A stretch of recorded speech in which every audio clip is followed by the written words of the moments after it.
Galveston Police Chief Catherine Mock had over 25 years of law enforcement experience. A rather masculine, square-chested woman with a chiseled face and brown hair, she kept a short combed-back haircut, giving her a male look of authority.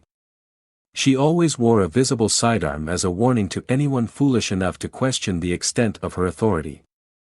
Mock spent the majority of her time coordinating her small army of police officers from a high-tech observation center at the Port of Galveston.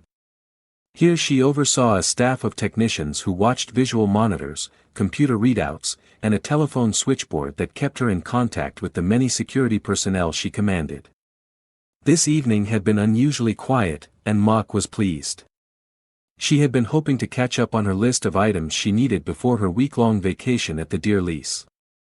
"Hey, Chief," a nervous voice called out and broke the silence.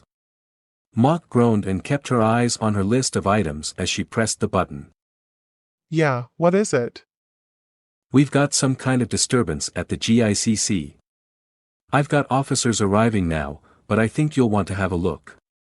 The voice continued. "Right." Mock walked into the operations center full of computer monitors. "What have you got?" The technician was cueing a digital video clip on his monitor. "GICC exhibit camera. 20 seconds ago," he stated as he began to play the clip. Mock watched over the technician's shoulder. The GICC was almost deserted today, dotted with just a few tourists. Mock's trained eye went immediately to the one person who was carrying a box all alone and moving faster than all the others. Shaved head, heavy-built man with a goatee, and talking on a cell phone. The bald man's footfalls echoed crisply on the audio feed until, suddenly, arriving at the exhibit room of the GICC, he stopped short, ended his phone call, and then placed a box in the center of the room on the floor. Then he stood slightly up and briskly walked toward the east exit.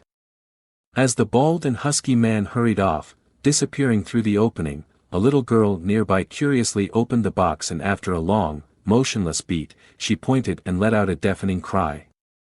Instantly, the police chief spun and ran for the door, barking orders as she went. She climbed into her police unit and sped straight to the GICC. Looks like tonight was not going to be so quiet, after all. "Radio all points. Find the bald guy and detain him. Now!" She dashed out of her unit and straight to the entrance and bounded up the treads of the well-worn staircase, 3 at a time. The security feed had shown the bald man with a white t-shirt and jeans leaving the GICC via the east entrance. The shortest route out of the building would therefore take him through the east-west corridor, which was just ahead. If she hurried, she could cut him off before he got away. As she reached the top of the stairs and rounded the corner, Mock surveyed the quiet hallway before her. An elderly couple strolled at the far end, hand in hand. Nearby, a blonde tourist wearing a blue blazer was reading a guidebook and looking over the artwork outside the GICC. "Excuse me, sir." Mock barked, running toward him. "Have you seen a husky bald man with a goatee, white t-shirt and blue jeans?" The man looked up from his book with a confused expression. "A bald man with a white shirt." Mock repeated more firmly. "Have you seen him?" The tourist hesitated and glanced nervously toward the far eastern end of the hallway. Yes," he said. "I think he just passed me, to that staircase over there." He pointed down the hall. Mock pulled out her radio and yelled into it. "All points. The suspect is headed for the southeast exit. Converge on that location." She stowed the radio and yanked her sidearm from its holster, running toward the exit. 30 seconds later, at a quiet exit on the east side of the GICC, the powerfully built blond man in the blue blazer stepped into the damp night air. He smiled, savoring the coolness of the evening. Transformation. It had been so easy. Only a minute ago he had walked quickly out of the GICC. Stepping into a darkened alcove, he replaced his clothes, took off the elegant-looking goatee, put on a blue blazer and placed a blonde wig on and fit it snugly on his head. Then he stood up straight, pulled a guidebook from his blazer, and stepped calmly from the niche with an elegant gait. Transformation. This is my gift.